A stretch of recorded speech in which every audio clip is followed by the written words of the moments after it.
اس کو کسی جگہ کے سیوریج کا ایشو ہے یا آپ کے اپنے محلے کا ایشو ہے, آپ کی سڑک کا ایشو ہے, آپ رائٹ ہے آپ کے پاس, آپ اس کو کام کو کروا سکتے ہو. Thank you. اوکے.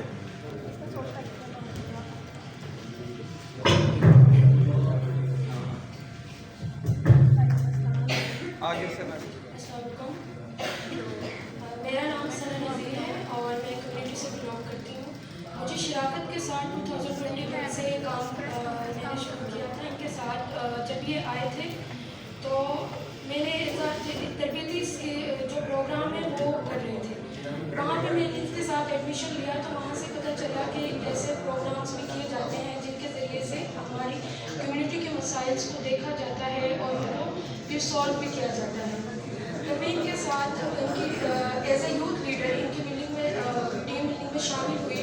تو اس وقت مجھے آئیڈیا ہی نہیں تھا کہ آپ گھر سے باہر جا کے بالخصوص لڑکیاں بھی کچھ کام کر سکتی ہیں اس طرح کے مسائل پہ.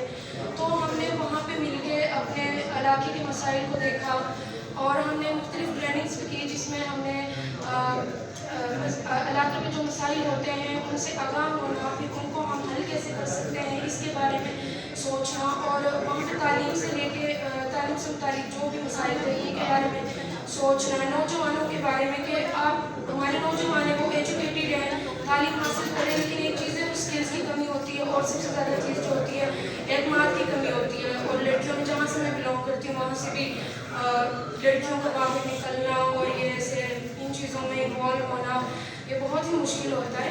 اور اس پہ بلیو بھی نہیں کیا جاتا کہ ہاں اس پہ ہم بھی جب ٹریننگ کر رہے تھے تو بس یہ سوچتے کہ ہاں بس ٹریننگ کر رہے ہیں, 3 دن کی ٹریننگ ملے گی اور یہ یہیں پہ ختم ہو جائے گی, ہم آگے کچھ بھی نہیں کر پائیں گے. لیکن آج 3 سال ہو گئے اور ہم ماشاء اللہ اس کے ساتھ جڑے ہوئے ہیں اور اس پہ پریکٹیکلی ورک بھی کر رہے ہیں. اور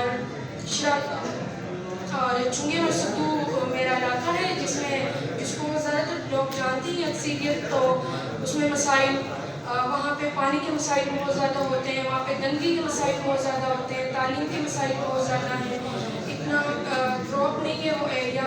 تو وہاں پہ جو سب سے زیادہ مسائل ہمیں گندگی کا فیس کرنا پڑا تو اس میں ہم نے انیشیٹ لیا. وہاں پہ جب ہمارے LCWMC کے ساتھ لنک کروایا گیا تو ہمیں آئیڈیا ہوا کہ کیسے اپنے مسائل کو حل کرنے کی طرف ہمیں توجہ دلانی پڑے گی یا ہمیں کوئی قدم اٹھانا پڑے گا.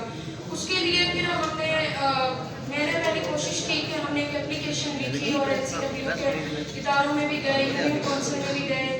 پھر اس کے بعد جب ہوتا ہے نا کہ اگر آپ ایک شخص کام نہیں کر پا رہا تو آپ اس کے لیے ایک ٹیم بنائیں اپنی. جب ایک ٹیم کی صورت میں آپ کام کرتے ہیں وہ کام جلد بھی ہو جاتا ہے اور ایک ناممکن سی چیز کو ممکن بھی بنا دیا جاتا ہے.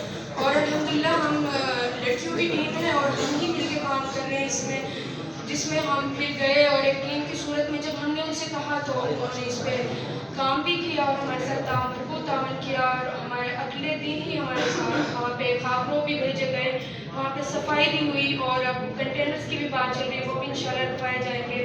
تعلیم کے مسائل پہ ہم بہت کام کرتے ہیں, وہاں پہ ہماری میٹنگز ہوتی رہتی ہیں, اسپیشلی ہم خواتین کو انگیج کرتے ہیں, انہیں بتائیں آپ بہت اہمیت کی حامل ہیں, آپ بھی یہ کچھ کر سکتے ہیں. جیسے کہ ہمارے بارے میں یہی سمجھا جاتا ہے کہ اپنی پرسنلی بھی ہمارا یہ ہوتا ہے کہ یہ کیا کروا لیں گے, یہ باہر نکل کے کیا کروا سکتے ہیں.